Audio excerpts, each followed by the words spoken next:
Bismillahirrahmanirrahim. Assalamualaikum warahmatullahi wabarakatuh.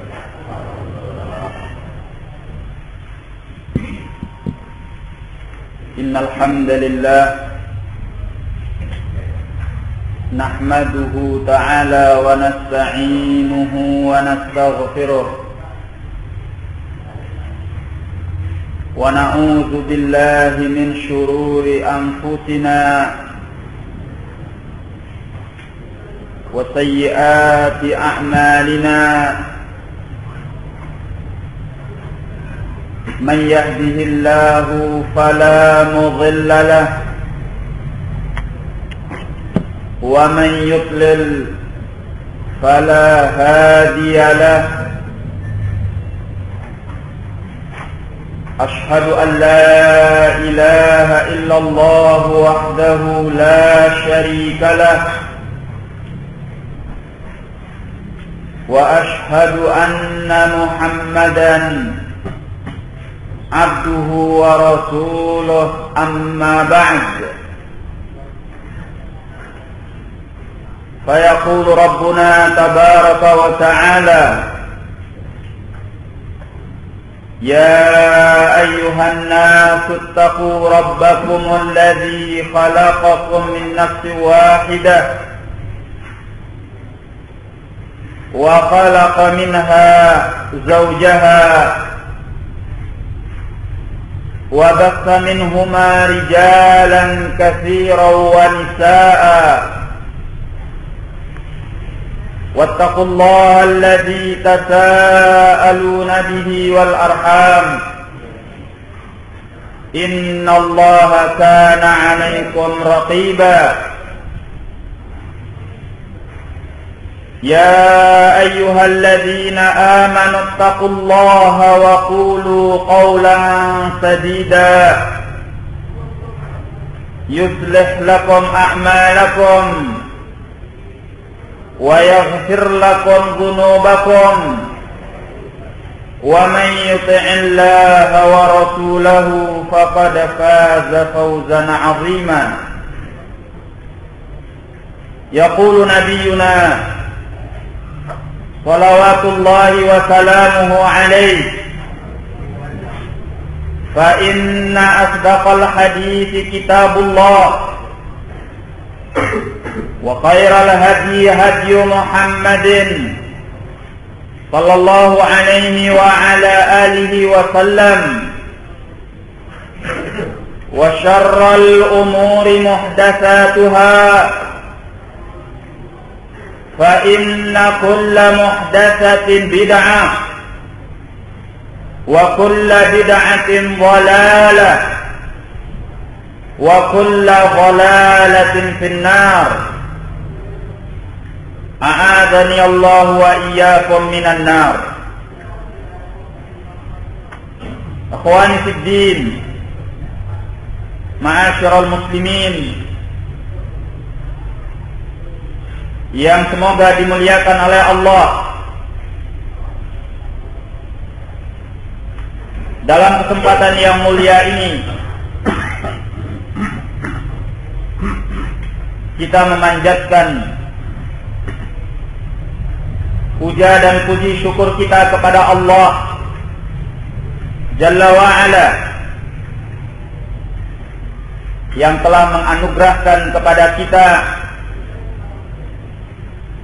limpahan nikmat dan karunia-Nya.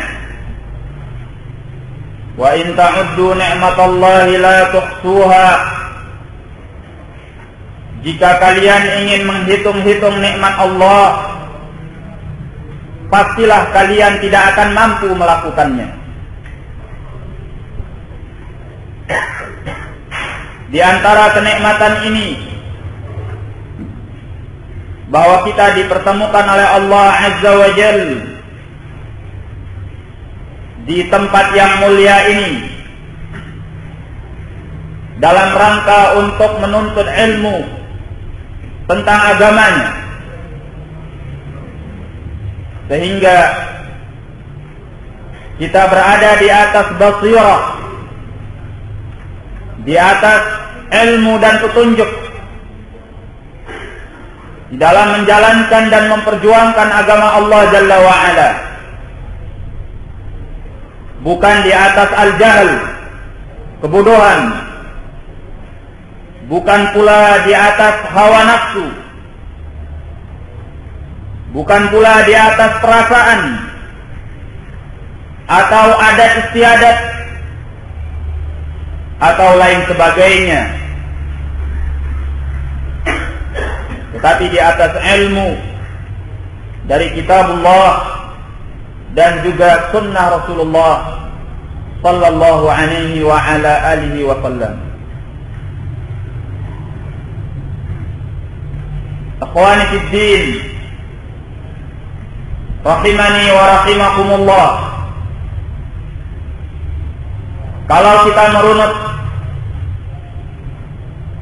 sejarah perjuangan dakwah Rasulullah sallallahu alaihi wa ala alihi wa sallam,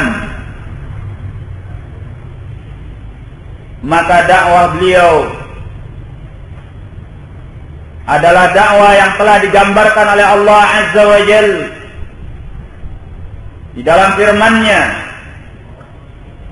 "Wa ma arsalnaka illa rahmatan lil alamin."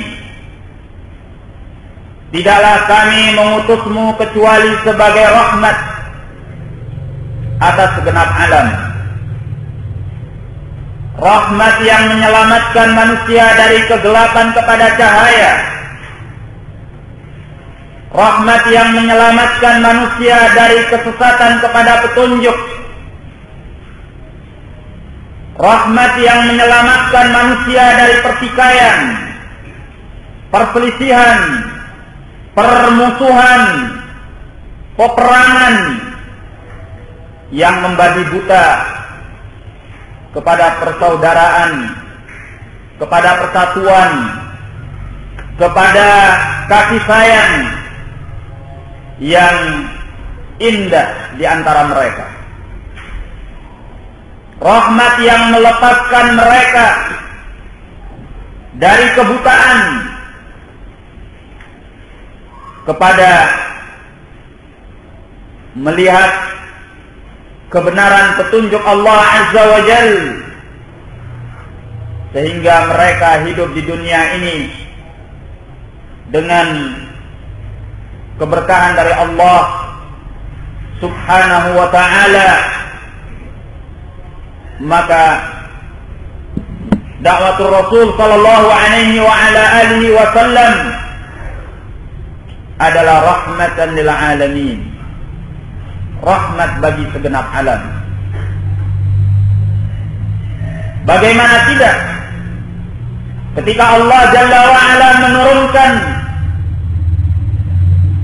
dakwah ini kepada Rasulnya sallallahu alaihi wa ala alihi wa sallam, dalam keadaan Allah Jalla wa Ala tahu apa yang bermaslahat bagi hambanya dan apa yang mengandung bahaya bagi hambanya, sehingga Allah menuntunkan di dalam agama ini perkara-perkara yang membawa maslahat duniawiyah wa ukhrawiyah.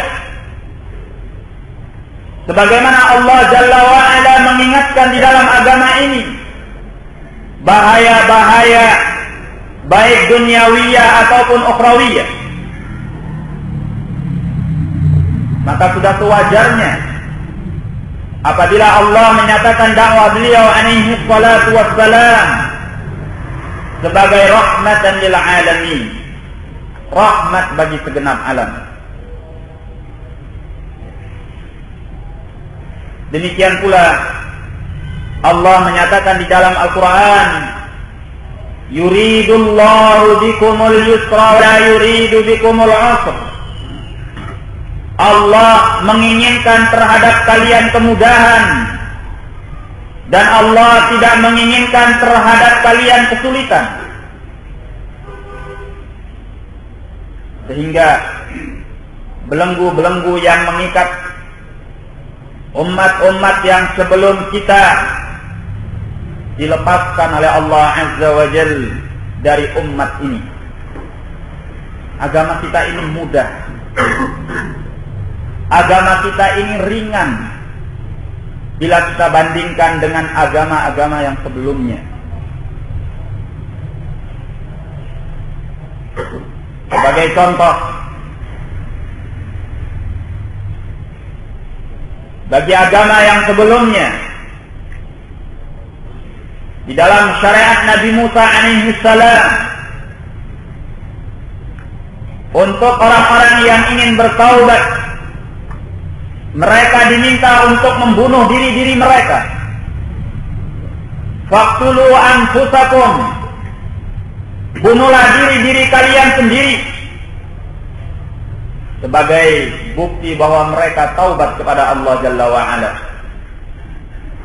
Tetapi di dalam syariat ini, seorang yang ingin bertaubat kepada Allah tidak perlu untuk dia membunuh dirinya. Cukup dengan dia kembali kepada Allah, istighfar, minta ampun kepada Allah, meninggalkan dosa yang telah dia lakukan, kemudian bertekad bulat untuk tidak mengulanginya kembali. Itu sudah cukup sebagai bukti bahwa dia bertaubat kepada Allah Jalla wa'ala. Betapa ringannya agama ini. Di dalam syariat orang yang terdahulu, seorang yang ingin untuk membersihkan diri daripada najis, maka dia harus memotong bagian tubuh yang terkena oleh najis. Tetapi di dalam syariat ini tidak perlu. Orang yang ingin membersihkan diri dengan najis, cukup membersihkannya dengan air dan membuang zat najis tersebut. Bukankah agama ini merupakan agama kasih sayang, agama yang ringan dan mudah? Di dalam syariat orang yang terdahulu, Allah Subhanahu wa ta'ala mengharamkan atas al-Yahud untuk mereka memakan gaji-gaji dari binatang yang mereka sembelih.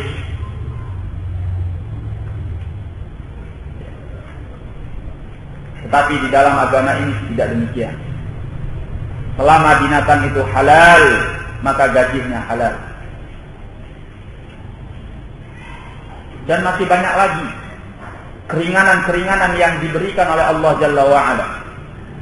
Sehingga Allah nyatakan di dalam Al-Quran, yuridullahu bikumul yusra wa la yuridu bikumul usra. Allah inginkan terhadap kalian kemudahan, dan Allah tidak inginkan terhadap kalian kesulitan. Dalam ayat lainnya Allah berfirman, ma ja'ala 'alaikum fid din min haraj. Allah tidak menjadikan pada kalian di dalam agama ini satu keberatan pun. Dan Ar-Rasul sallallahu alaihi wa ala alihi wasallam menyatakan, innama bu'istu bil hanifiyyati samha.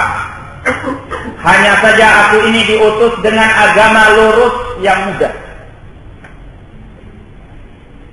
yang toleran. Sehingga kalau kita kembali kepada kitabullah dan sunnah Rasulullah sallallahu alaihi wasallam, kita akan mendapatkan kemudahan-kemudahan tersebut.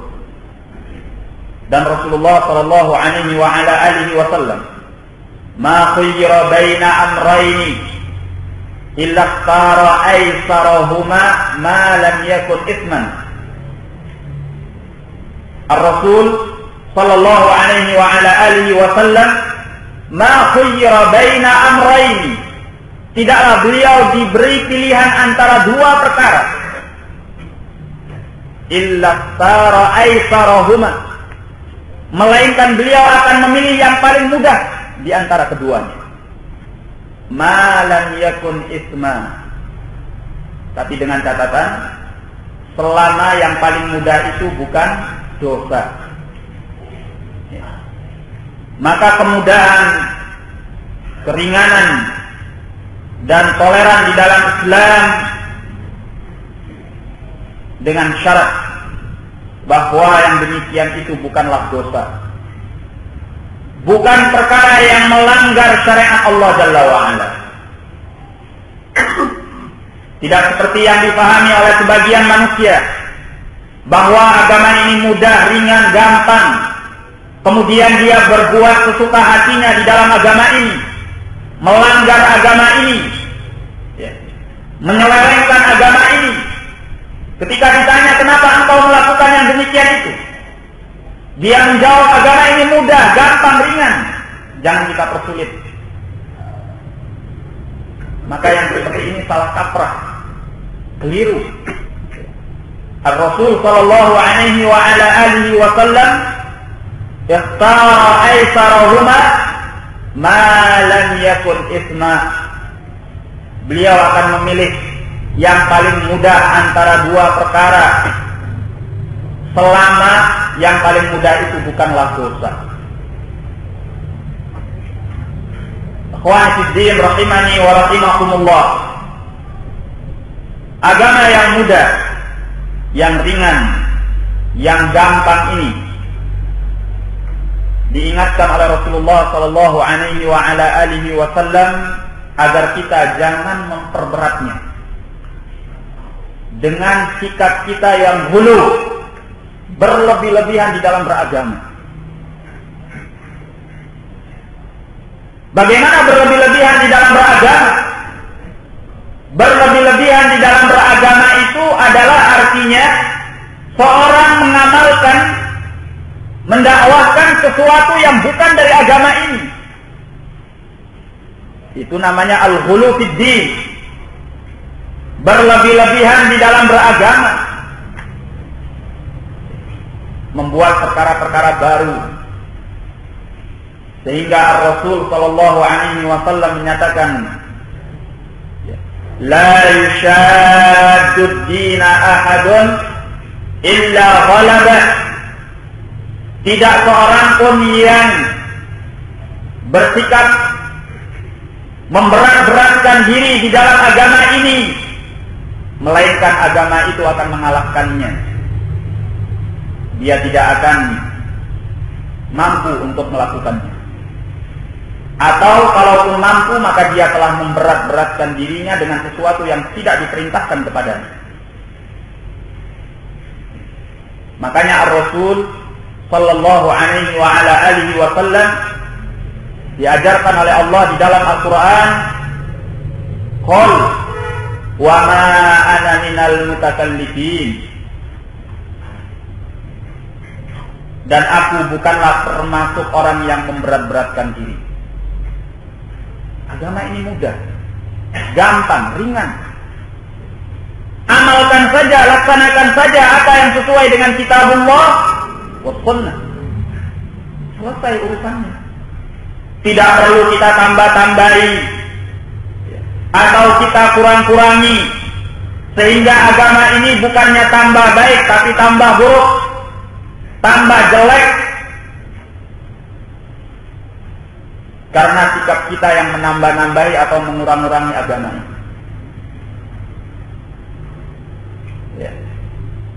Oleh karena itu, Ar-Rasul sallallahu alaihi wa ala alihi wasallam mengingatkan kita, iyyakum wal ghulu fa innama ahlaka man kana qablakum bil ghulu. Beliau menyatakan alaihi salatu wassalam, iyyakum wal ghulu, hindari oleh kalian perbuatan berlebih-lebihan di dalam beragama. Hanya saja yang menghancurkan orang-orang sebelum kalian adalah perbuatan al-ghulu, berlebih-lebihan di dalam beragama, ekstrim di dalam beragama. Ini perkara yang akan memperburuk agama kita. Dalam riwayat lain beliau menyatakan, iyyakum wat-tanattu', hindari oleh kalian at-tanattu'. Apa itu at-tanattu'? At-ta'ammuq fi ma la ya'nihi fi hadzal din, yaitu berdalam-dalam tentang perkara agama yang tidak diajarkan kepadanya. Kalau kita mengamalkan Alkitab wa Sunnah dengan sungguh-sungguh, maka ini adalah perkara baik yang diperintahkan oleh Allah dan Rasulnya sallallahu alaihi wa ala alihi wasallam. Tetapi kalau kita bersungguh-sungguh melakukan agama ini dengan kita menambahinya atau menguranginya, ini adalah perbuatan tercela. Sehingga dinyatakan oleh salaf, al-iktisadu fi sunnah khairun min al-ijtihad fil bid'ah. Bahwasanya bersederhana dalam perkara as-sunnah itu lebih baik dibanding bersungguh-sungguh dalam perkara yang bid'ah, yang tidak diajarkan oleh Allah dan Rasulnya sallallahu alaihi wa ala alihi wasallam. Karena keindahan dakwatul Rasul sallallahu alaihi wa ala alihi wasallam ini, Ahlus Sunnati wal Jamaah tidak menerima kecuali apa yang disunnahkan oleh Rasulullah sallallahu alaihi wa ala alihi wasallam. Ya. Jadi ketika kita mengamalkan sunnatul Rasul sallallahu alaihi wa ala alihi wasallam, kita telah mengamalkan agamanya yang indah ini. Tetapi sekarang yang terjadi adalah salah kaprah, di mana pandangan manusia terbalik. Ketika mereka melihat seorang mengamalkan sunnatul Rasul sallallahu alaihi wasallam dengan sungguh-sungguh, jelas dalilnya dari hadis, mereka nyatakan bahwa ini adalah sikap ekstrim, berlebih-lebihan, sehingga mereka menyatakan pula, ya sudahlah, mbok beragama itu biasa-biasa saja, kata mereka. Padahal yang diamalkan sunnatul Rasul sallallahu alaihi wasallam, seperti misalnya memelihara jenggot, ya, ikhwan celananya di atas mata kaki, tidak tebal, ya, mengamalkan sunnah yang demikian indah yang diajarkan oleh Rasul sallallahu alaihi wasallam.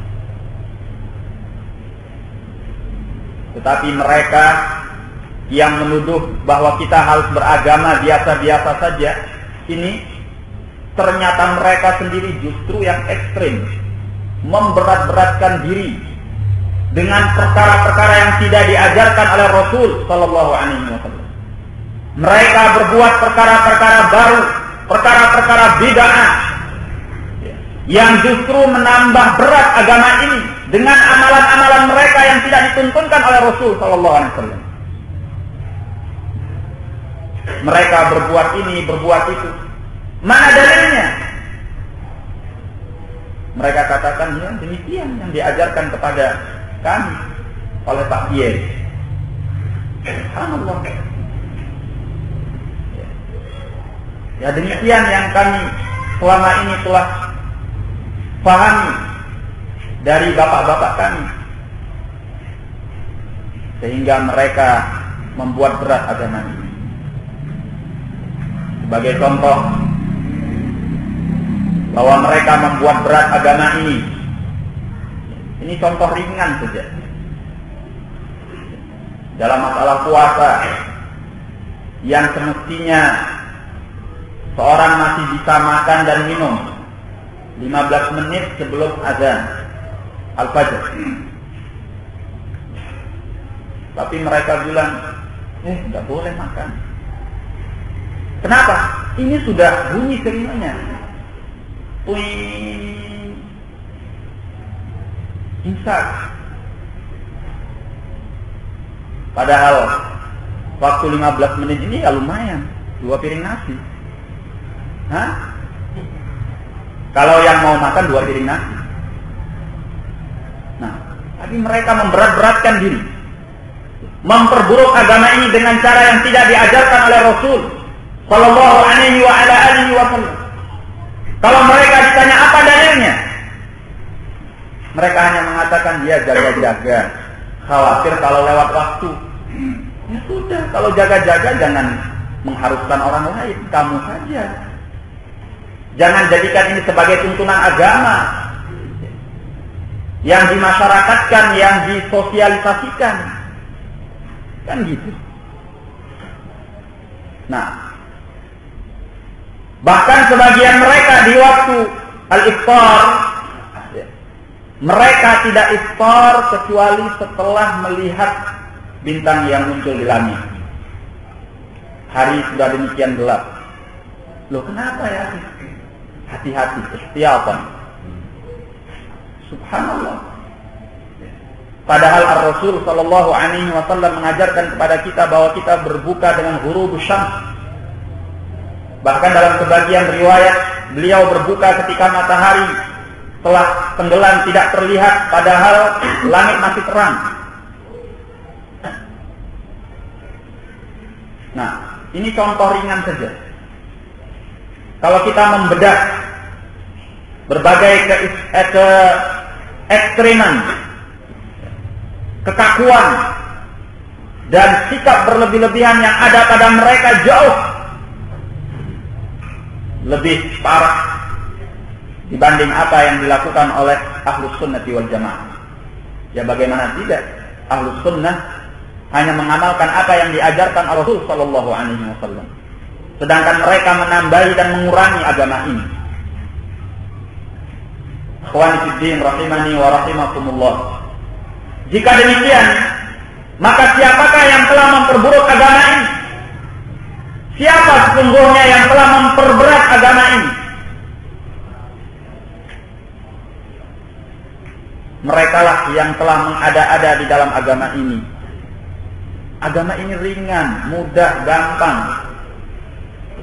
Makanya Rasulullah sallallahu alaihi wasallam mengingatkan kepada kita, "Alaikum bi sunnati wa sunnatil khulafa'ir rasyidin al-mahdiyyin." Peganglah oleh kalian sunnahku dan sunnah al-khulafa ar-rasyidin al-mahdiyyin. Addu 'alaiha bin nawajid. Gigitlah oleh kalian dengan gigi-gigi geraham kalian, untuk menunjukkan bahwa kita diperintahkan memegangnya dengan sekuat-kuatnya. Sebab orang yang menggigit dengan gigi geraham, gigitannya kuat, tidak akan lepas. Tapi kalau yang menggigit dengan gigi serinya, bisa copot giginya. Jadi ini kiasan bahwa kita diperintahkan bertamassuk dengan as-sunnah, dengan tamassukan qawi. Ya. Kemudian kata beliau, wa iyyakum wa muhdatsatil umur. Hindari oleh kalian perkara-perkara baru dalam agama. Fa inna kulla muhdatsatin bid'ah. Karena setiap perkara baru dalam agama itu adalah bid'ah. Wa kullu bid'atin dhalalah wa kullu dhalalatin finnar. Karena setiap perkara baru itu adalah bid'ah, dan setiap bid'ah itu adalah sesat, dan setiap yang sesat itu tempatnya di api neraka. Jadi jangan kita memberat-beratkan agama ini. Amalkan saja apa yang sudah dituntunkan oleh Rasulullah sallallahu alaihi wasallam. Kita akan dapatkan agama ini adalah agama yang mudah.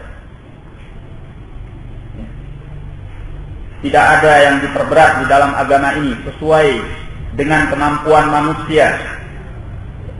Sebab Allah menyatakan di dalam Al-Quran, la yukallifullahu nafsan illa wus'aha. Tidaklah Allah memperberat suatu diri, membebankan kepada suatu diri kecuali sesuai dengan kemampuannya.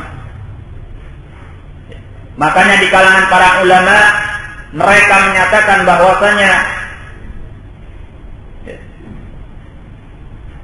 tidak diterima at-tasyri' bima la yuta', pensyariatan dengan sesuatu yang tidak dimampu. Oleh karena itu, Ar-Rasul sallallahu alaihi wa ala alihi wasallam mengajarkan kepada kita, "Ma amartukum bihi fa'tu minhu mastata'tum."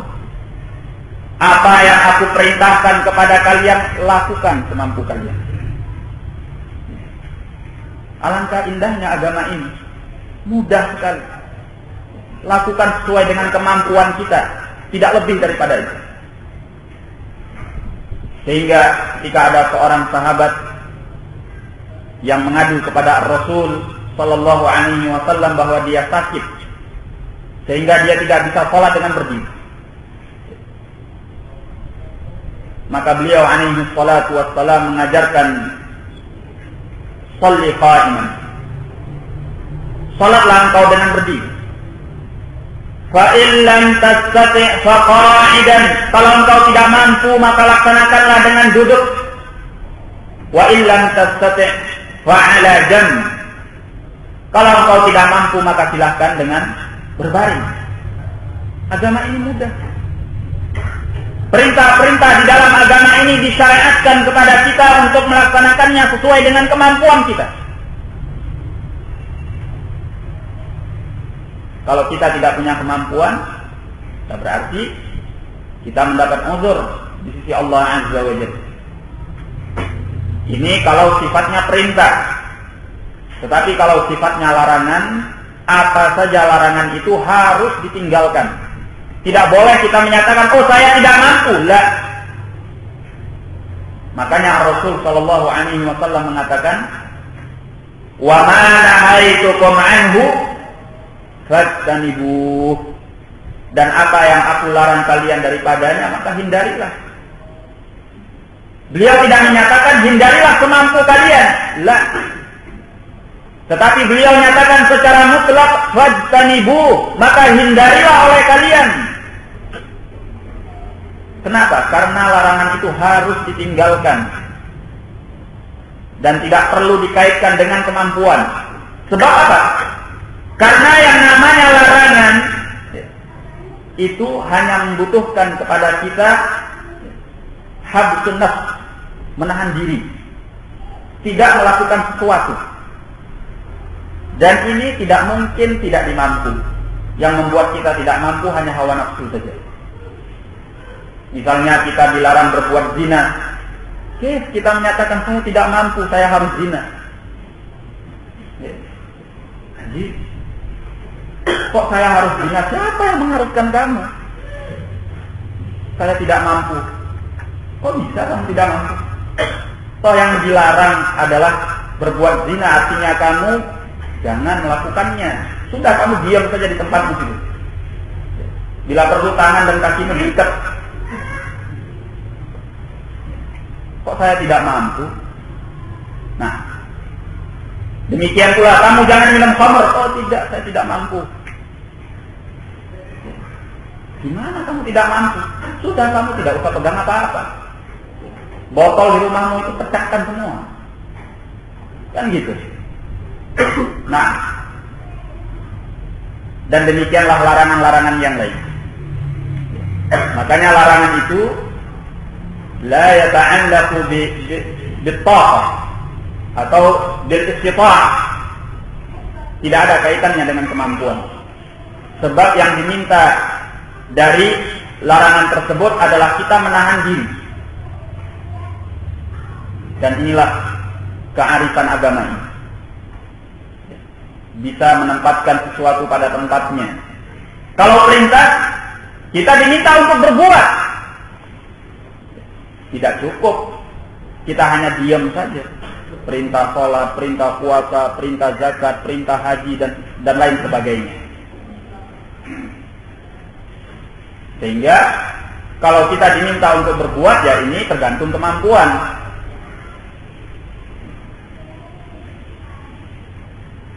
Dan apabila sebuah perintah tidak dilaksanakan, maka ada keharusan lainnya. Walaupun kita tidak melaksanakannya karena kita tidak tahu hukumnya, tidak mengerti hukumnya. Tetapi tidak cukup dengan kita hanya berdiam diri.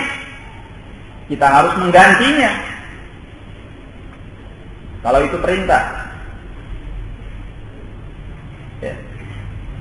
Misalnya, kalau kita tidak tahu hukum bahwa orang yang berbicara dalam sholat, sholatnya batal. Kemudian kita diberitahu, ya akhi, tidak boleh bicara dalam sholat. Karena berbicara di dalam sholat itu membatalkan sholat. Oh iya toh? Iya. Ya sudah, saya tidak tahu. Tidak cukup. Kalau kamu tidak tahu, ganti sholatmu. Karena sholatmu tadi batal. Ya, karena engkau belum menunaikan perintah. Sebab yang tadi itu tidak sah. Ini kalau perintah. Ya. Tapi kalau larangan, ketika kita tidak tahu, kita ma'zur. Ya. Dan tidak ada tuntutan lainnya. Misalnya, seorang minum khamr, dinyatakan kepadanya, ya nggak boleh minum khamr, haram. Oh saya tidak tahu, misalnya saya tidak tahu kalau ini haram. Ya sudah, kalau kamu tidak tahu cukup dengan berhenti saja, menahan diri daripada minum khamr. Tidak lebih daripada itu, tidak ada tuntutan yang lainnya. Nah, ini adalah kearifan, keindahan ajaran agama ini. Sehingga barang siapa yang memahami agama ini dengan kitabullah, sunnah Rasulullah sallallahu alaihi wasallam, dengan pemahaman salafun salih, dengan kaidah-kaidah ilmiah yang telah diwariskan oleh para ulama kita yang juga bersumber daripada kitabullah dan sunnah Rasulullah sallallahu alaihi wasallam, indah agama ini. Ringan, mudah, gampang bagi manusia. Akhwani fid din, rahimani wa rahimakumullah. Demikianlah dakwah Rasul sallallahu alaihi wa ala alihi wasallam. Oleh karena itu, dakwah Ar-Rasul sallallahu alaihi wa ala alihi wasallam berdiri di atas ilmu. Sehingga dengan ilmu yang diwahyukan oleh Allah, agama ini menjadi indah. Allah menyatakan di dalam Al-Quran, "Qul hadhihi sabili ad'u ila Allahi ala basiratin ana wa man ittaba'ani wa subhanallahi wa ma ana minal musyrikin." Allah nyatakan, Qul, katakan wahai Nabi, wahai Rasul, hadhihi sabil, ini adalah jalanku. Ad'u ila Allahi ala basiratin, aku berdakwah kepada Allah di atas basirah. Apa itu basirah? Al-basirah adalah al-ilm wal yaqin. Ana wa man ittaba'ani, aku dan orang-orang yang mau mengikuti aku. Wa subhanallahi wa ma ana minal musyrikin, dan maha suci Allah dan tidaklah aku termasuk orang-orang yang berbuat syirik. Maka kalau kita ingin punya andil terhadap dakwah ini, kita harus menyebarkan dan menyampaikannya di kalangan manusia dengan ilmu kitabullah wa sunnatur Rasul sallallahu alaihi wasallam. Ilmu yang diperintahkan di dalam ayat ini terkait dengan 3 perkara. Pertama, bahwa kita yang ingin menyampaikan dakwatul Rasul harus berilmu tentang apa yang kita dakwahkan. Ada dalilnya, ada hujjahnya daripada kitabullah wa sunnah dengan pemahaman salafun salih. Sehingga bukan yang kita sampaikan itu al-bidah, perkara-perkara baru dalam agama. Bukan pula kesesatan-kesesatan, bukan pula penyimpangan-penyimpangan, bukan pula hawa nafsu, bukan adat istiadat, bukan ajaran nenek moyang. Tetapi ilmu kitabillah wa sunnatur Rasul sallallahu alaihi wasallam. Ini yang pertama. Kemudian yang kedua, yaitu ilmu terkait dengan siapa yang kita dakwah. Manusia ini jangan kita samakan semua. Mereka itu berbeda-beda jenisnya, berbeda-beda pemahamannya, berbeda-beda tingkat kemampuannya, berbeda-beda pula kesiapannya, dan banyak hal yang harus kita pertimbangkan siapa yang kita dakwahi, sehingga kita bersiap-siap mendakwahkan kepadanya sesuatu yang sesuai dengannya.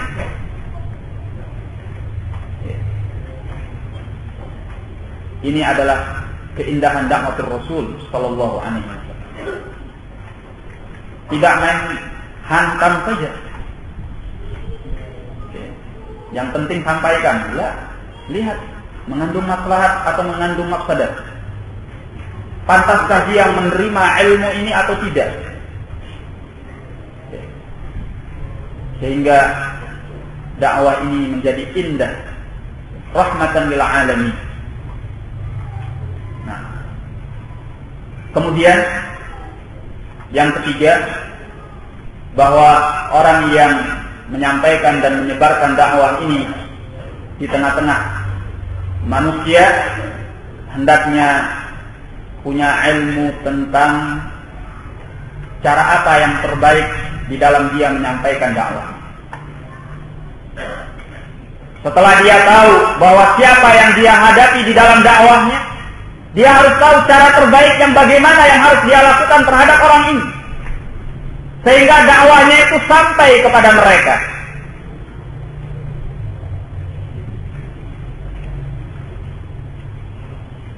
Sehingga dia tidak salah kaprah, tidak keliru di dalam menyampaikan dakwahnya.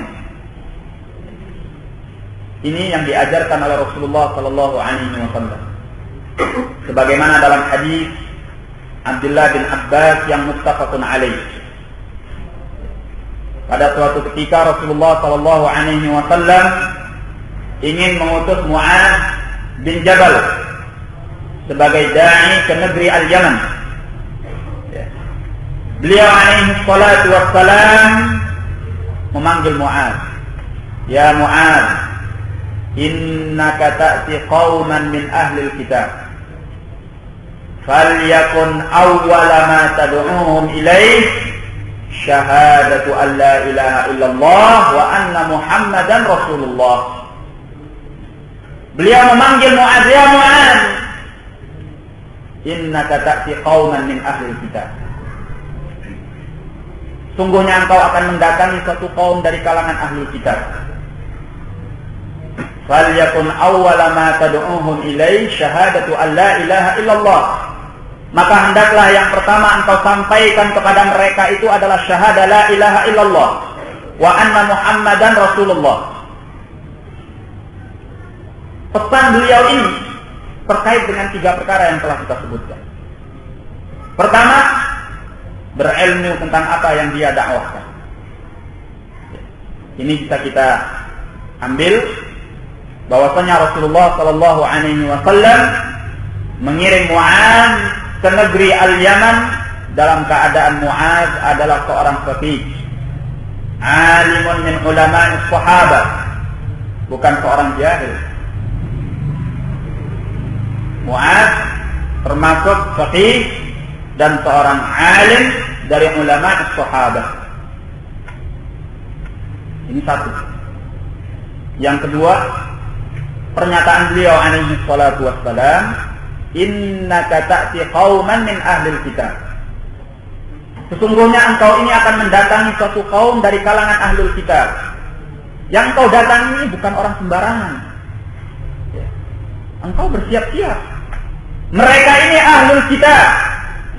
Karena yang berada di negeri Yaman pada waktu itu mereka-mereka yang beragama Yahudi dan Nasrani. Imma Yahudi wa imma Nasrani. Jadi engkau siap-siap menghadapi mereka. Engkau harus tahu bahwa mereka ini bukan sembarangan. Mereka juga punya kitab suci, punya ilmu. Tidak sama dengan menghadapi musyrikin dan para penyembah berhala Beda. Ini yang kedua. Jadi kita harus tahu siapa yang harus kita hadapi. Kita mengerti keadaan, dalam bahasa Jawa kuno, audiens kita. Ya. Tahu siapa mad'unya. Nah, ini yang kedua. Kemudian kalau kita sudah tahu siapa mad'u kita, siapa audiens kita, diajarkan oleh Rasul sallallahu alaihi wasallam yang ketiga kepada Mu'adz bin Jabal radhiyallahu an, "Falyakun awwala ma tad'uuhum ilaih syahadatu an la ilaha illallah." Maka hendaklah yang pertama engkau dakwahkan kepada mereka itu adalah syahadah la ilaha illallah. Kenapa? Karena mereka ahlul kitab ini penyimpangannya dalam hal ini, dalam masalah tauhid. Al-Yahudi mereka mengatakan bahwasanya Uzair adalah ibnullah. An-Nasara mengatakan bahwasanya Isa bin Maryam adalah ibnullah. Penyimpangan mereka dalam masalah tauhid. Jadi engkau ajarkan kepada mereka untuk bertauhid terlebih dahulu. Dalam sebagian riwayat, ila ayyuhidullah, sampai mereka itu bertauhid kepada Allah. Nah, kemudian ajarkan pula wa anna Muhammadan Rasulullah, bahwasanya Muhammad itu adalah utusan Allah. Jadi diajarkan kepada mereka apa yang sesuai dengan keadaan mereka. Dan inilah cara dakwah yang baik. Sebagaimana dinyatakan oleh beliau dalam riwayat yang lainnya, khatibun nasa biqadri uqulihim. Ajak bicara manusia itu sesuai dengan kadar akal mereka. Dalam riwayat lain yang juga muttafaqun alaih, ketika Mu'adz bin Jabal dikhabarkan oleh Rasul sallallahu alaihi wa ala alihi wasallam bahwasanya haqqullah 'alal ibad an ya'buduhu wa la yusyriku bihi syai'a. Mereka mengibadahi Allah dan tidak menyekutukannya dengan sesuatu apapun. Ya. Wa haqqul ibadi 'ala Allah, sedangkan hak para hamba atas Allah, alla yu'adziba man la yusyriku bihi syai'a, bahwa Allah tidak akan menyiksa siapa yang tidak menyekutukan Allah sedikit pun. Mu'adz mendengar kabar gembira ini segera ingin menyampaikan kepada manusia. Ya Rasulullah, afala ubashirun nas? Wahai Rasulullah, kenapa aku tidak beritahu saja ini kepada manusia? Ini ilmu, kabar gembira bahwa Allah tidak akan menyiksa siapa yang berbuat syirik, siapa yang tidak berbuat syirik. Kata Rasulullah sallallahu alaihi wasallam, la fayattatilu, nanti mereka akan menyandarkan diri saja, meninggalkan amal. Artinya apa? Ilmu yang seperti ini jangan disampaikan kepada khalayak manusia. Khawatir ada orang-orang yang tidak bisa memahaminya, kemudian mereka meninggalkan beramal. Tetapi Mu'adz menyampaikan hal ini di akhir hidupnya, khawatir kalau dia berdosa menyembunyikan ilmu. Nah, inilah dakwah Rasul sallallahu alaihi wasallam. Indah, rahmatan lil alamin. Sehingga wajar saja apabila dalam waktu yang singkat Rasulullah sallallahu alaihi wasallam mampu menawan hati sekian manusia. Dan dakwah Rasul sallallahu alaihi wasallam tidak benar kalau dinyatakan bahwa dakwah itu ditegakkan di atas kilatan pedang. Ya memang ada peperangan-peperangan yang dilakukan oleh Rasulullah sallallahu alaihi wasallam. Tetapi kalau kita membongkar riwayat-riwayat sunnah Rasul sallallahu alaihi wasallam, kita akan mendapatkan betapa keindahan dakwah beliau kepada manusia.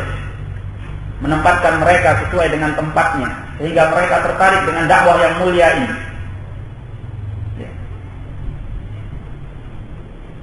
Di antaranya seperti Rasulullah sallallahu alaihi wasallam ditarik oleh seorang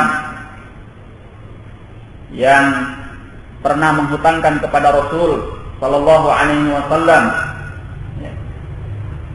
Para sahabat ingin menerkam orang ini, tapi dilarang oleh Rasul sallallahu alaihi wasallam. Biarkan, karena setiap orang yang punya piutang berhak untuk mengatakan sesuatu.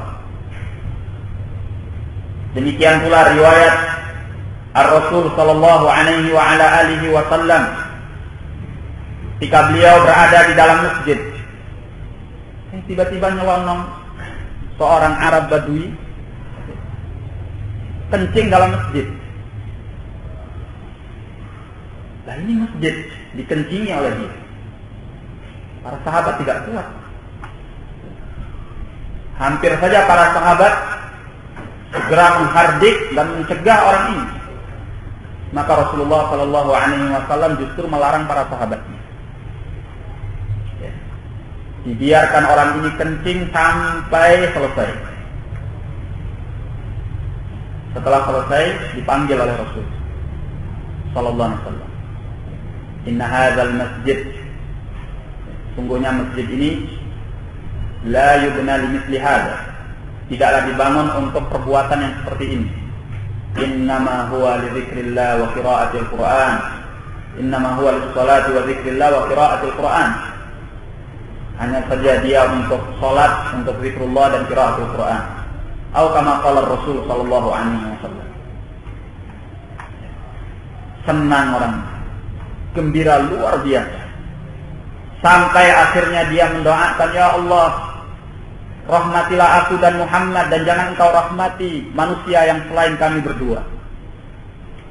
Sampai Rasulullah sallallahu alaihi wasallam mengatakan, engkau telah mempersempit sesuatu yang luas.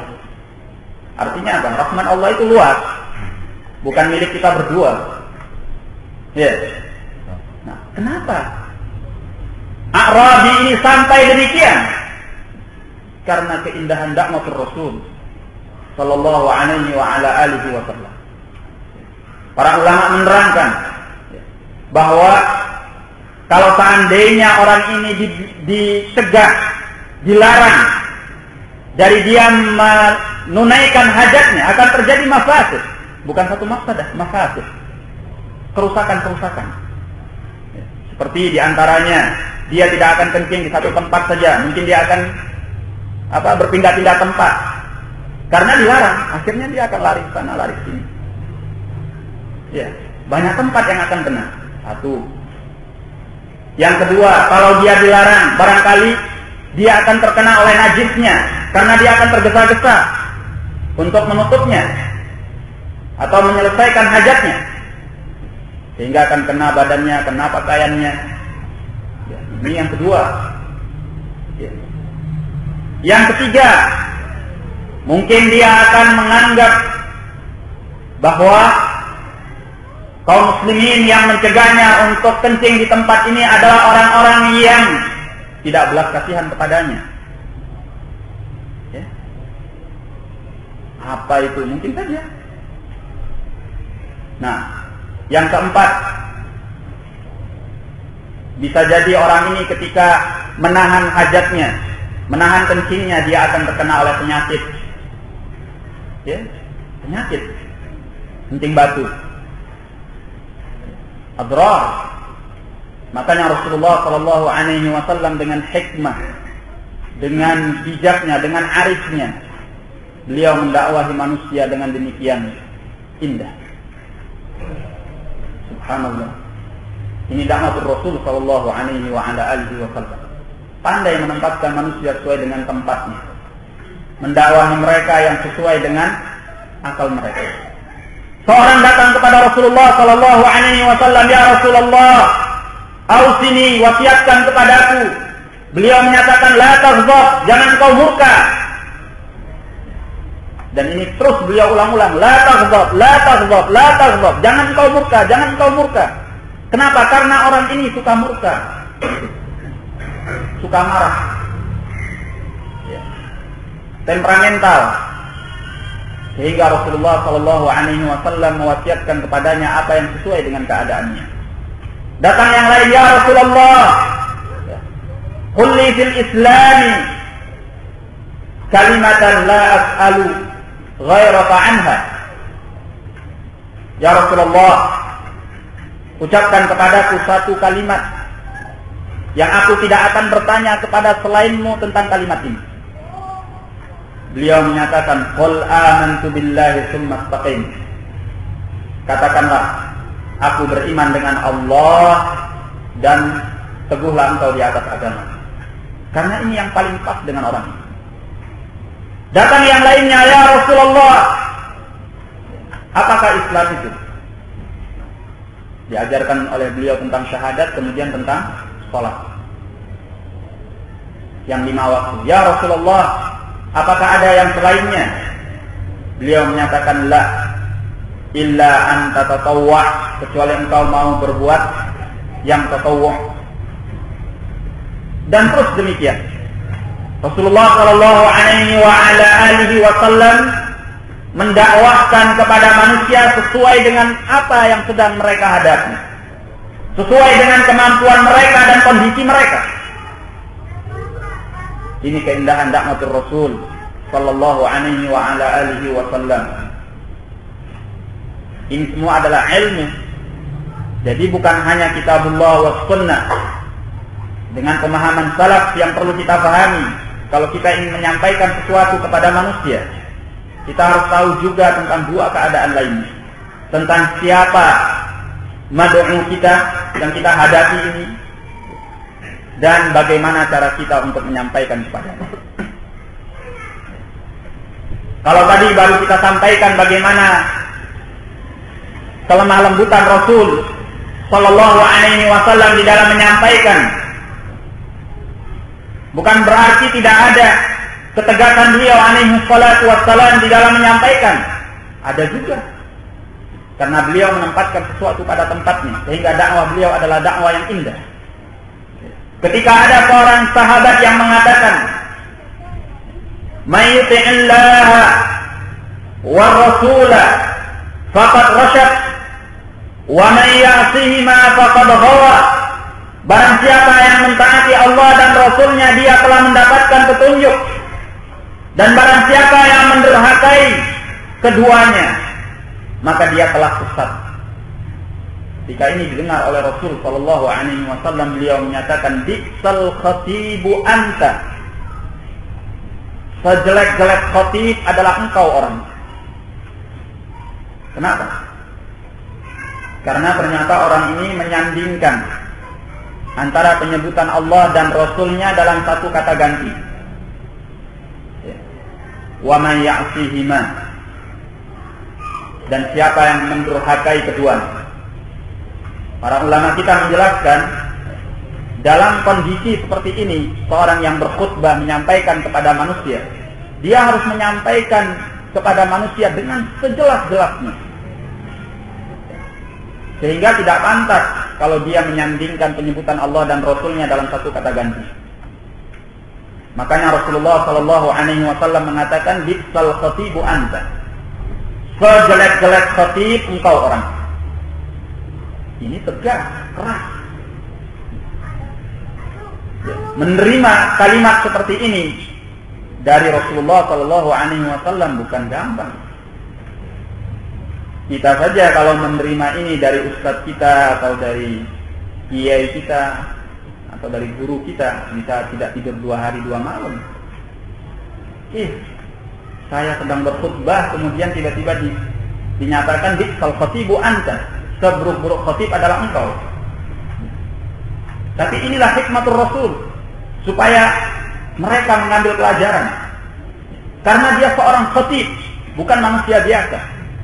Bukan seorang A'rabi yang tadi kencing dan datang membuang hajat di dalam masjid. Tapi dia seorang khatib. Seorang khatib harusnya menjelaskan kepada manusia dengan sebaik-baiknya. Nah, demikian pula ketika Usama bin Zaid yang merupakan kekasih yang dicintai oleh Rasulullah sallallahu alaihi wasallam, datang kepada Rasulullah sallallahu alaihi wasallam. untuk memberi syafaat kepada seorang wanita makhzumiyah yang telah mencuri. Maka Rasulullah sallallahu alaihi wasallam murka kepadanya. Atashfa'u fi haddin min hududillah? Apakah engkau akan memberi syafaat pada salah satu pelanggaran terhadap batasan-batasan Allah? Wallahi, law anna Fatimah binta Muhammadin saraqat laqata'tu yadaha. Demi Allah, kalau seandainya Fatimah binta Muhammad mencuri, aku potong tangannya. Ini ketegasan beliau, karena tidak pantas seorang seperti Usama bin Zaid memberi syafaat dalam sebuah pelanggaran terhadap batasan-batasan Allah Azza wa Jalla. Ya demikianlah. Terkadang kala ada kelemah lembutan, terkadang kala ada ketegasan, sesuai dengan keadaan orangnya. Yang paling penting, bagaimana cara dakwah kepada manusia sehingga dakwah itu sampai kepada mereka. Ada orang yang pantas mendapatkan ketegasan, yang mereka dengan ketegasan itu bisa kembali kepada al-haq dan tidak lari daripada al-haq. Ada orang yang pantas mendapatkan kelemah lembutan sehingga dia menerima al-haq ini dan memahami al-haq ini dengan baik. Hanya saja yang perlu kita tekankan di sini bahwa al-aslu, yang asal adalah kita menyampaikan kepada manusia dengan lemah lembut. Ini yang asal. Sehingga dengan kelemah lembutan itu dakwah yang kita sampaikan diterima oleh manusia. Nah, jiwa manusia itu cenderung kepada sesuatu yang memberi kebaikan kepadanya dan akan lari dari sesuatu yang terlihat jahat dan kasar kepadanya. Nah, makanya Rasulullah sallallahu alaihi wasallam dalam hadis Aisyah dalam riwayat Al-Imam Muslim rahimahullah, beliau menyatakan, "Ma kana al-'anatu fi syai'in ma kana ar-rifqu fi syai'in illa zana." Tidaklah suatu kelemah lembutan dalam sebuah perkara melainkan akan memperindahnya. Indah. Lemah lembut itu indah. Wa ma kana al-'anatu fi syai'in illa syana. Tidaklah kekakuan, kekerasan, kekasaran dalam sebuah perkara melainkan akan memperburuknya. Hukum asalnya kita menghadapi sesuatu, apalagi dakwah, itu dengan lemah lembut. Kalau kita menghadapi segala sesuatu selalu dengan uring-uringan, dengan marah-marahan, dengan kekerasan, kekakuan, ya rusak. Apalagi kalau itu adalah dakwah. Tidak gampang menundukkan hati manusia. Inilah keindahan dakwah Rasul sallallahu alaihi wa ala alihi wasallam. Allah mengajari di dalam Al-Quran, "Ud'u ila sabili rabbika bil hikmati wal mau'izatil hasanah wajadilhum billati hiya ahsan." Berdakwalah engkau kepada jalan Rabbmu ini bil hikmah, dengan cara yang hikmah, dengan cara yang bijak, wal mau'izatil hasanah, dan peringatan yang baik, wajadilhum billati hiya ahsan, dan ajaklah mereka berdialog dengan cara yang terbaik pula. Ini 3 cara dakwah yang diajarkan oleh Allah Azza wa Jalla. Diterangkan oleh Ibnu Qayyim rahimahullah bahwasanya berdakwah dengan cara hikmah, dengan cara al-mau'izatil hasanah, dan dengan cara al-mujadalah billati hiya ahsan, ini kepada 3 jenis manusia. Ini dalam rangka supaya kita tahu siapa manusia yang kita hadapi, siapa mereka yang ingin kita ajak kepada sunnatul Rasul sallallahu alaihi wa ala alihi wasallam. Supaya kita tidak menyamaratakan semua orang, sikap sana, sikap sini.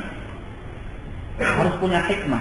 Nah, ini hikmah yang diajarkan oleh Allah dan Rasulnya sallallahu alaihi wasallam. Kata Ibnu Qayyim, di antara manusia itu ada yang dia muridan lil haq. Memang dia itu ingin kebaikan. Cinta, muhibban lahu, cinta kepada kebaikan. Wa mu'tiran lahu, dan mengkedepankan kebaikan. Nah, orang yang seperti ini tidak perlu, kata beliau, kita melakukan al-mau'izatil hasanah. Tidak perlu kita memberikan terhib, ancaman-ancaman, apalagi dengan kekerasan, kekakuan, uring-uringan. Tidak perlu. Tapi cukup, kata beliau, dengan bil hikmah, dengan hikmah. Ajarkan ilmu kepadanya, sampaikan ilmu kepadanya.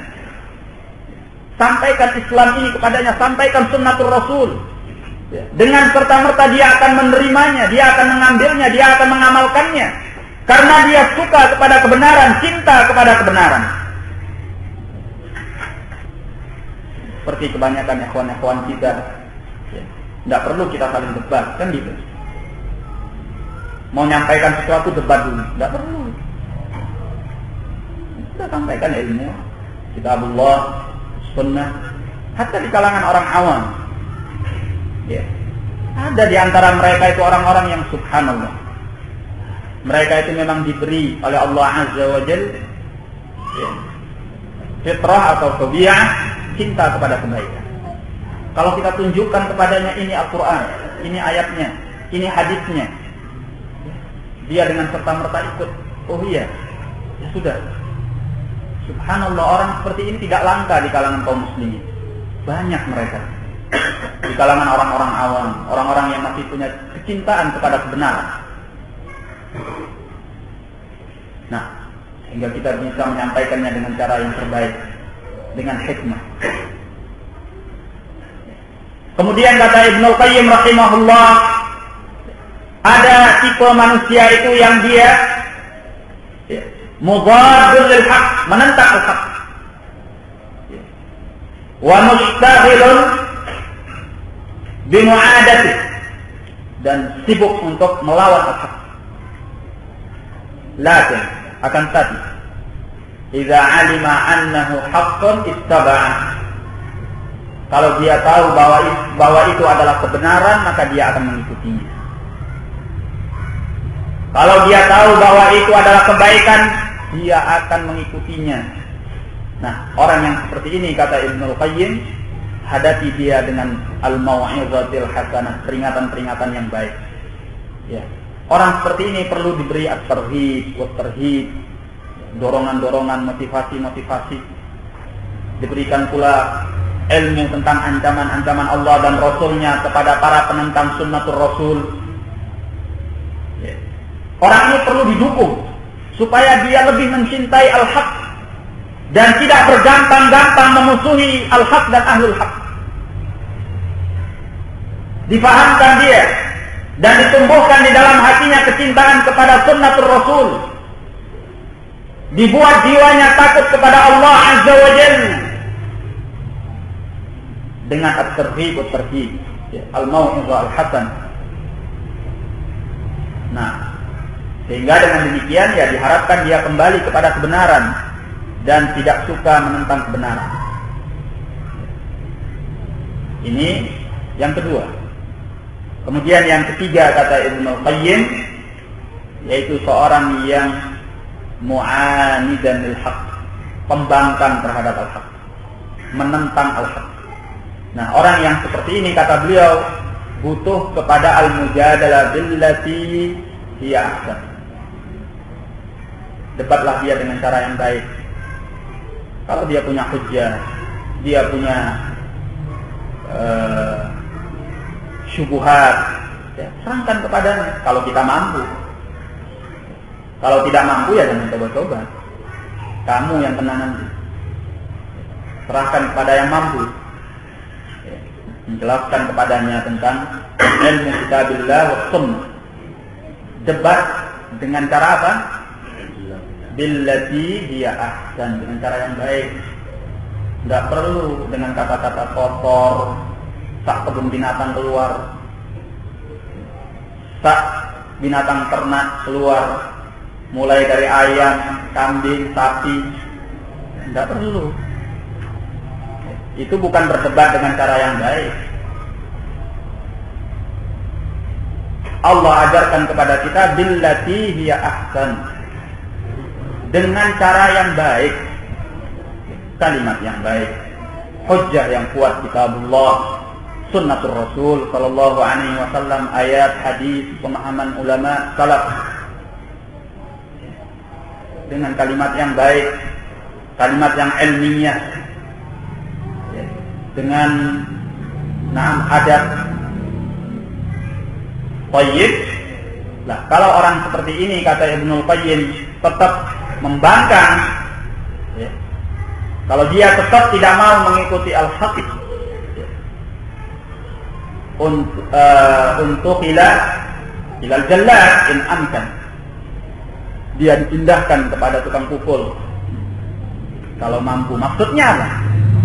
Ya, kalau dia pembangkang terhadap al-haq, kita tidak mampu menasehatinya walaupun dengan dialog yang baik, sudah serahkan kepada para penguasa. Itu urusan para penguasa. Sehingga kita sangat berharap kepada para penguasa muslimin, mereka menegakkan hukum Allah Azza wa Jalla yang telah diamanahkan di atas pundak-pundak mereka. Alangkah butuhnya umat ini kepada para penguasa yang menegakkan hukum Allah. Dan terlalu banyak di tengah-tengah umat ini orang-orang yang butuh kepada ketegasan para penguasa yang menegakkan agama Allah Azza wa Jalla, sehingga mereka berhenti daripada pembangkangan mereka terhadap al-haq. Ya, sebagaimana yang dilakukan oleh Umar ibn Khattab, ya, ketika beliau memukul kepala Sobir sampai berdarah. Sobir ini seorang yang suka mencari ayat-ayat mutasyabihat, pindah dari satu majelis ke majelis yang lainnya, bertanya-tanya tentang ayat-ayat mutasyabihat, sampai beritanya kepada Umar ibn Khattab. Ya, dipanggil Sobir. Ya, dalam keadaan Umar sudah mempersiapkan pelepah kurma.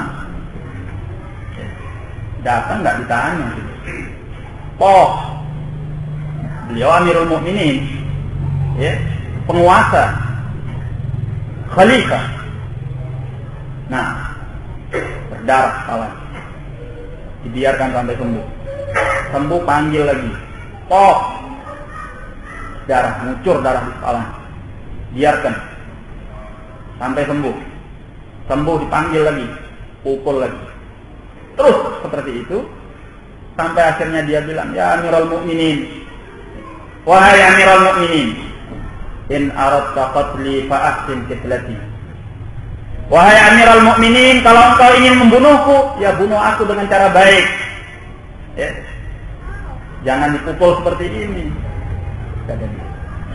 In aradta ayyadhhaba ma fi ra'si wallahi qad dhahab.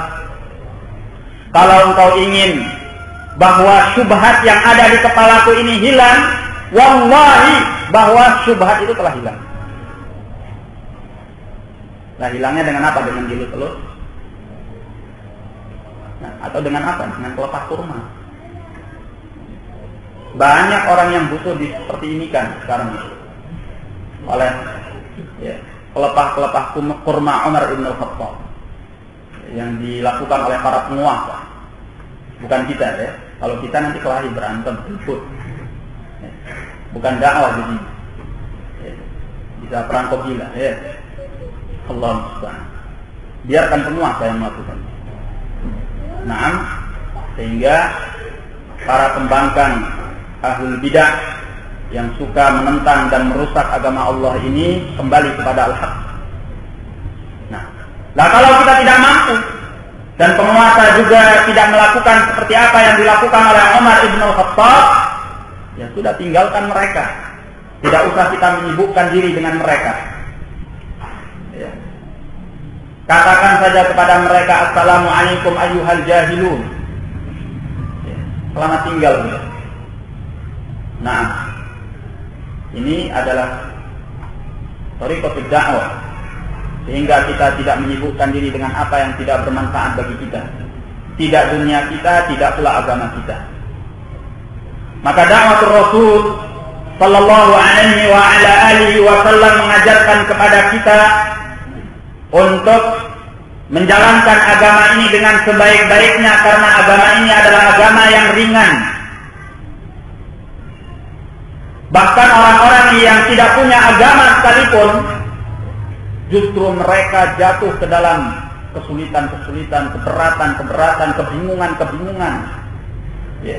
Mereka jatuh ke dalam berbagai problem-problem dan tidak tahu jalan keluarnya.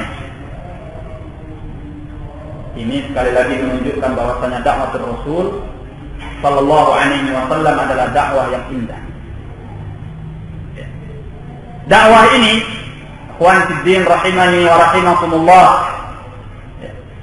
ada yang memang bersifat universal, kulliyah, yang memang itu disampaikan oleh para ulama, oleh para du'a ilallah, oleh orang-orang yang punya kemampuan ilmu, sehingga mereka bisa menegakkan hujjah kepada manusia. Tapi ada pula yang sifatnya parsial, yang mungkin masing-masing kita bisa punya andil untuk menyampaikannya. Satu ayat, satu hadis, manfaat bagi manusia. Nah, sehingga Rasul sallallahu alaihi wasallam mendorong kita untuk yang seperti ini. Beliau menyatakan di dalam hadisnya yang muttafaqun alaih, haditsu anni walau ayat. Haditsu anni walau ayat. Ceritakan daripada aku walaupun satu ayat. Jadi siapapun di antara kita yang punya kebaikan, jangan pelit, jangan bakhil terhadap kebaikan itu. Sampaikan kepada manusia. Ya tidak mesti harus dengan majelis seperti ini, atau di atas mimbar, atau membuat kajian, tidak mesti. Menyampaikan hadis, menyampaikan faedah ilmiah. Isma' ya akhi, saya baru membaca satu hadis, bunyinya demikian. Rasulullah sallallahu alaihi wasallam bersabda demikian. Alangkah indahnya kalau dia tambahi dengan keterangan ulama fulan, syekh fulan yang salafi, demikian. Masya Allah. Nah, apa yang kita mampu kita lakukan untuk menyebarkan dakwah ini, dakwah yang indah ini, sehingga manusia mengetahui bahwa Ahlus Sunnati wal Jamaah tidak ingin kecuali hanya menyampaikan kebenaran saja, tanpa ada kepentingan apapun, tanpa kepentingan politik, tanpa kepentingan organisasi, partai dan sebagainya. Hanya menyampaikan kebenaran saja, tidak lebih daripada itu. Ya. Maka apa yang kita mampu kita sampaikan. Yang bisa mengajarkan membaca, ajarkan membaca kepada kaum muslimin atau kepada anak-anak mereka. Yang mampu menyampaikan untuk menulis, maka ajarkan menulis. Yang mampu untuk mengajarkan tajwid, ajarkan tajwid. Yang mampu untuk mengajarkan ini itu, sampaikan. Haditsu anni walau ayat, walaupun hanya satu ayat saja. Nah, demikian pula kita harus punya andil untuk menunjukkan manusia kepada kebaikan, ajak mereka itu kepada kebaikan. Rasul sallallahu alaihi wa ala alihi wasallam menyatakan, la ayyahdiyallahu bika rajulan wahidan khairul laka min humrin na'am. Sungguh jikalau Allah menunjuki melewati kamu seorang saja, khairul laka min humrin na'am, lebih baik bagimu daripada onta yang merah. Karena onta merah pada waktu itu adalah barang berharga, harta yang sangat berharga di kalangan Arab. Itu lebih baik. Ya. Maka jangan sungkan-sungkan, jangan segan-segan. Ayo silakan ngaji ya, ada kajian di sana. Ini berpahala. Kita mendakwahi orang supaya dia ikut ngaji. Ini termasuk bahagian dakwah. Yang ini membutuhkan kepada at-takatuh wa ta'awun bainana. saling bantu-membantu, kuat menguatkan di antara kita. Sehingga dakwah ini semakin tersebar di kalangan manusia. Ya Ahlus Sunnah, apakah kita berharap bahwasanya yang akan menyebarkan dan yang mendukung dakwah ini adalah ahlul bidah, ahlul batil? Tidak mungkin. Siapa lagi kalau bukan kita? Kan gitu. Dan kapan lagi kalau bukan sekarang? Apa tunggu kita mati? Tidak mungkin. Jangan harap bahwa dakwah sunnah ini akan tersebar dengan kita menunggu ahlul bidah, ahlul batil yang akan menyebarkannya. Ya kita lah. Cobalah mulai dengan apa yang kita mampu. Mampunya baru ngajak orang untuk ngaji, ya sudah. Itu kebaikan yang luar biasa. Nah, dengan cara yang baik, dengan cara yang bijak. Nah, kemudian mampu kita hanya untuk meminjamkan dia buku-buku, pinjamkan. Kalau mampu untuk menghadiahkan, hadiahkan. Buku-buku, CD-CD, majalah-majalah, tulisan-tulisan Ahlus Sunnah wal Jamaah, Salafiyun. Apakah tulisan-tulisan para ulama kita, atau para du'at, atau para asatizah kita? Sebarkan. Sehingga dakwah ini semakin dikenal oleh manusia.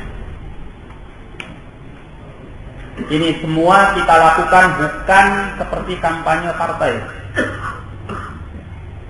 Sebaran-sebaran, spanduk-spanduk, kemudian kartu-kartu dan sebagainya, bantuan-bantuan. Ini kampanye partai. Mereka saja seperti itu. Lah kita ini dalam rangka untuk ibadah kepada Allah Azza wa Jalla. Pahala di sisi Allah. Ya, mungkin sekarang kita tidak melihatnya, tapi nanti di hari tidak ada yang berguna kecuali amalan kita. Ya, sedikit yang kita lakukan itu ternyata luar biasa nilainya di sisi Allah Azza wa Jalla. Bayangkan kalau seandainya dengan buku yang kita sebarkan, majalah yang kita sebarkan, CD yang kita sebarkan, ya, sekian manusia mendapatkan hidayah, sekian manusia mendapatkan petunjuk yang mengikuti dakwah ini, mengamalkan sunnatul Rasul sallallahu alaihi wa ala alihi wasallam, dan itu terus mengalir sebagai kebaikan kita sampai kita meninggal. Ini adalah bukti efisiensi waktu. Ya. Amal kita sedikit tetapi pahalanya mengalir. Ya. Sebagai kebaikan kita. Kenapa kita tidak berlomba-lomba untuk melaksanakannya, melakukannya? Nah, sehingga Allah Subhanahu wa ta'ala mewafatkan kita dalam keadaan kita sebagai hamba-hamba Allah yang berupaya untuk menegakkan agama Allah Azza wa Jalla. Ikhwan fiddin rahimani wa rahimakumullah. Da'watul Rasul sallallahu alaihi wa ala alihi wasallam mengajarkan kepada kita untuk supaya kita menyatakan yang hak itu hak, yang batil itu adalah batil. Sebagaimana dalam hadis beliau, qulil haqqa walau kana murra. Ucapkan yang hak walaupun yang hak itu adalah pahit. Kita menyampaikan yang hak itu adalah hak, yang batil itu adalah batil, bukan dalam rangka untuk menampilkan diri di hadapan manusia, tapi dalam rangka menegakkan agama Allah Azza wa Jalla, sehingga manusia ini kenal yang hak itu hak, yang batil itu adalah batil. Ini termasuk keindahan agama Rasul, dakwatul Rasul sallallahu alaihi wasallam. Kalau seandainya kita diam dan manusia yang lain diam, kapan mereka akan tahu mana yang hak dan mana yang batil? Samar agama ini, tidak jelas. Makanya ketika ada seorang datang kepada Imam Ahmad rahimahullah, ya Imam, ya Aba Abdullah, lima taqulu fi fulanin wa fulan? Kenapa engkau mengucapkan sesuatu pada fulan dan fulan?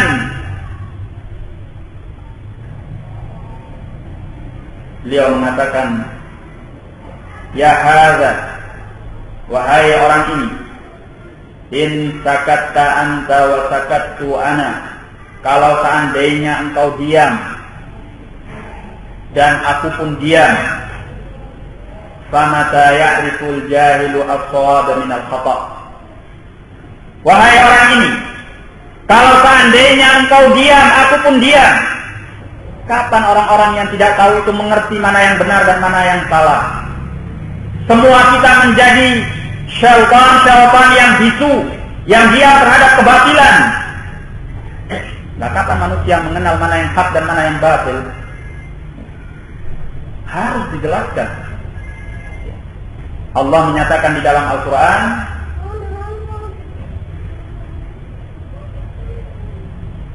wa kadzalika nufassilul ayati wa litastabina sabilul mujrimin. Demikianlah kami memperinci ayat-ayat kami, dan agar jelas tampak mana jalan orang-orang yang durhaka, orang-orang yang jahat. Ibnu Qayyim rahimahullah menjelaskan bahwasanya dari sini menunjukkan pula keharusan kita untuk menyampaikan yang hak itu hak, yang batil itu batil, supaya jelas mana jalan-jalan orang-orang yang jahat, yang mujrim. Sekarang ini kita sedang digiring kepada opini bahwa kalau kita suka melakukan kritikan, kita berarti tidak punya hikmah dalam dakwah, berarti dakwah kita tidak indah. Ya akhi, sudah, jangan kita ribut. Ini bid'ah, itu bid'ah, ini hizbi, ini gini, ini gini. Skut bah, supaya dakwah kita ini hikmah. Lah, bukan hikmah itu. Itu kebenar namanya. Tetapi yang hikmah itu sampaikan yang hak itu hak dan yang batil itu batil, supaya kita jangan jadi syaitan yang bisu.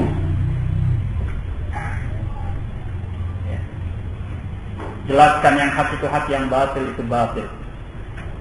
Cuma tinggal caranya bagaimana.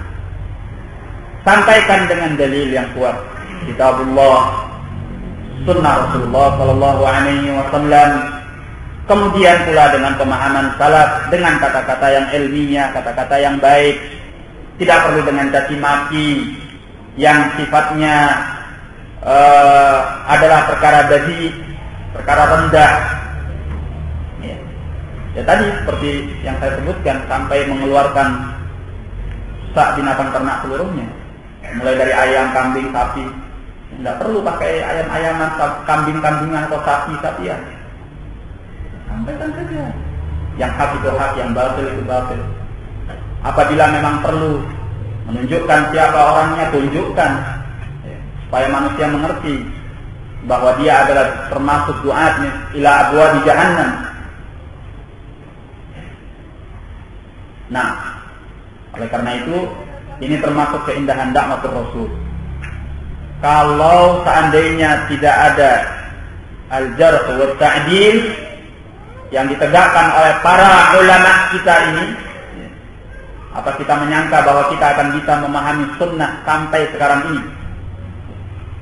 Sudah berapa lama sunnatul Rasul sallallahu alaihi wasallam semenjak meninggalnya Nabi? Terjadi perputaran masa, peredaran zaman, generasi demi generasi, penyimpangan-penyimpangan, kebidahan-kebidahan. Jadi al-haq ini semakin rancu, semakin rancu, semakin rancu, semakin rancu.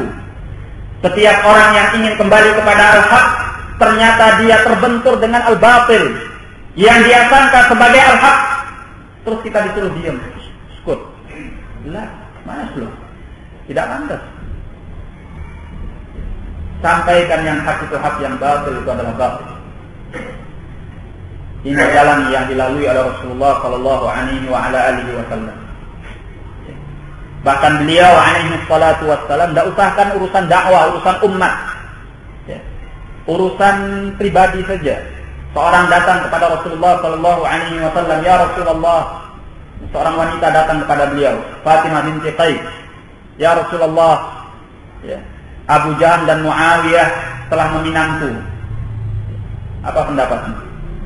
Kata Rasulullah, "Amma Abu Jahmin fata'lukun la malalahu." Atau "Amma Abu Jahmin la yadha' asahu an atiqihi." Tidak meletakkan tongkatnya dari pundaknya. "Wa amma Muawiyah fata'luk la malalahu." Adapun Muawiyah, dia adalah seorang yang tidak punya harta. Dijelaskan oleh Rasulullah sallallahu alaihi wasallam letak keaibannya. Lah ini urusan apa? Urusan ummah, ya ummatun wahidah. Satu umat ya, orang yang datang. Ya. Diterangkan oleh Rasulullah sallallahu alaihi wasallam demi kemaslahatan wanita ini. Sehingga beliau memerintahkan kepadanya, "Inkihi Usamah bin Zaid." Silakan engkau wahai Fatimah menikahi Usamah bin Zaid. Lah bagaimana dengan urusan ummah, urusan dakwah kaum muslimin? Kenapa kita tidak boleh berbicara tentang keaiban-keaiban ahlul bidah, tentang kejelekan-kejelekan ahlul bidah yang menyimpangkan agama Allah ini kepada hawa nafsu?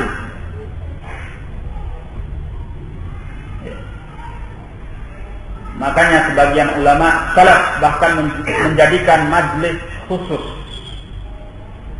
untuk al-jam'. Ta'al bina najlis sa'a naghtabu fillah. Mari sini kita duduk sesaat, mari kita berghibah di jalan Allah. Yaitu membicarakan orang-orang yang jelek, supaya umat ini berhati-hati daripada kejelekannya. Dan mereka apabila berbicara tentang kejelekan itu, mereka tidak menyebutkan kebaikannya. Fulan kadzdzab, fulan dajjal, fulan demikian, fulan demikian.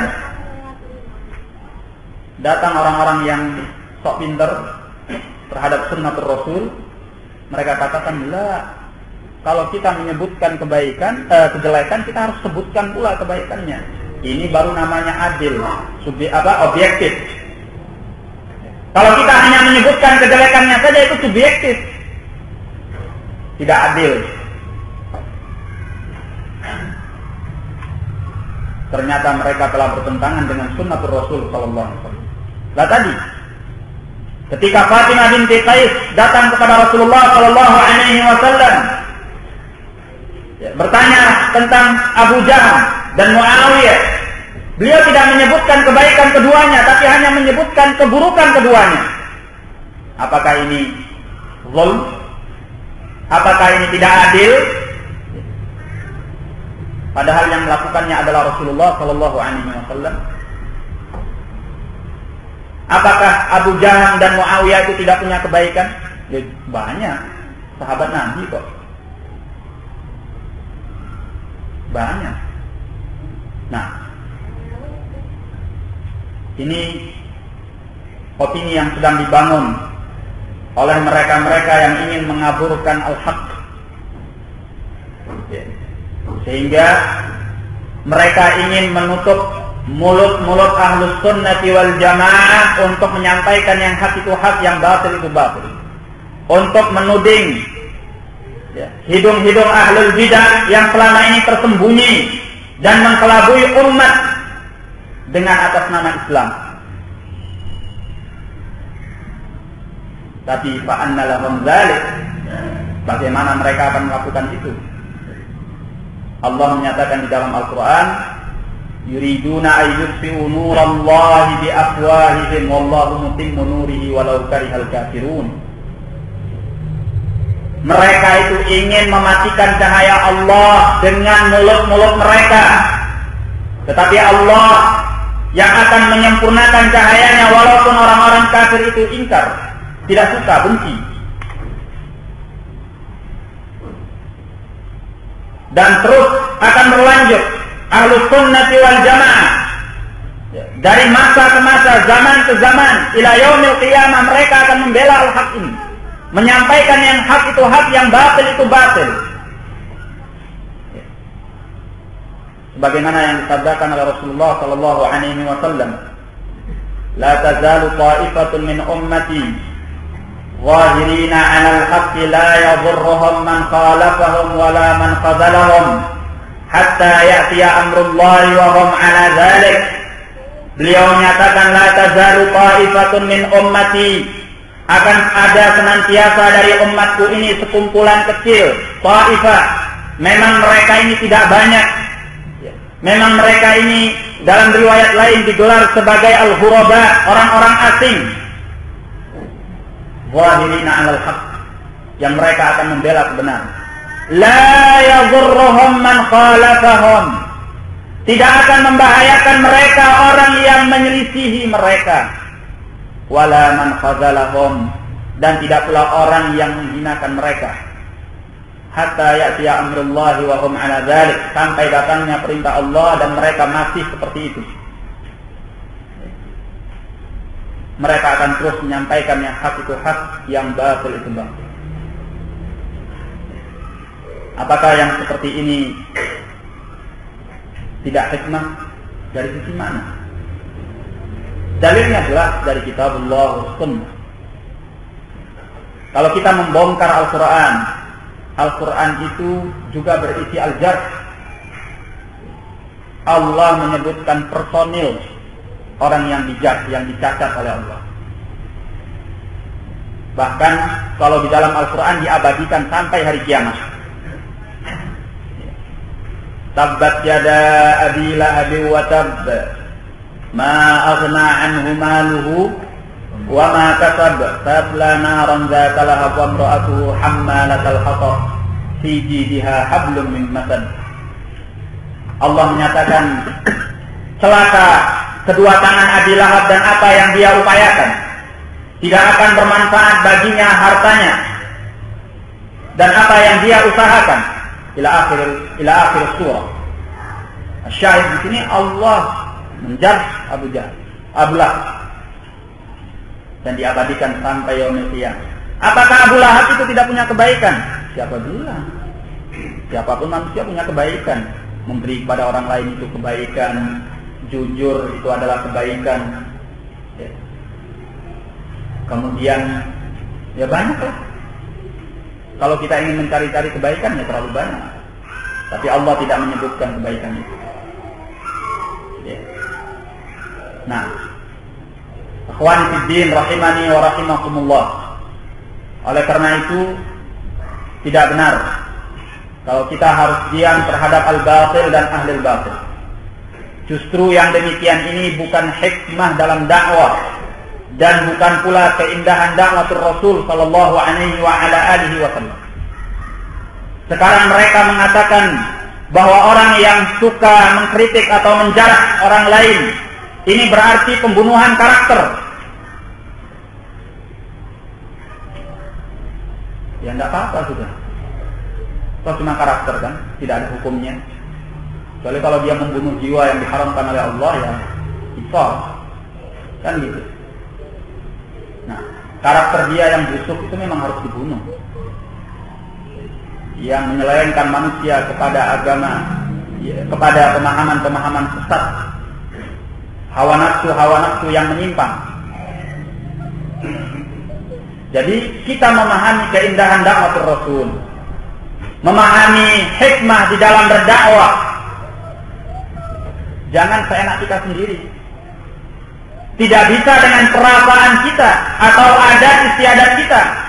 Mentang-mentang kita orang timur, kemudian kita sesuaikan dakwah ini sesuai dengan adat ketimuran kita.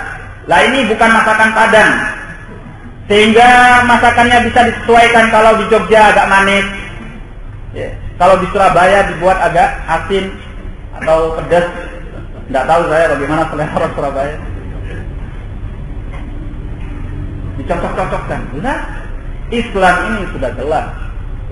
Walaupun turunnya kepada bangsa Arab, tetapi Allah menjadikan Islam ini adalah agama sebagai segenap alam, rahmatan lil alamin. rahmat bagi segenap alam. Sehingga tidak usah kita cocok-cocokkan, tidak usah kita pas-paskan dengan selera masyarakat setempat.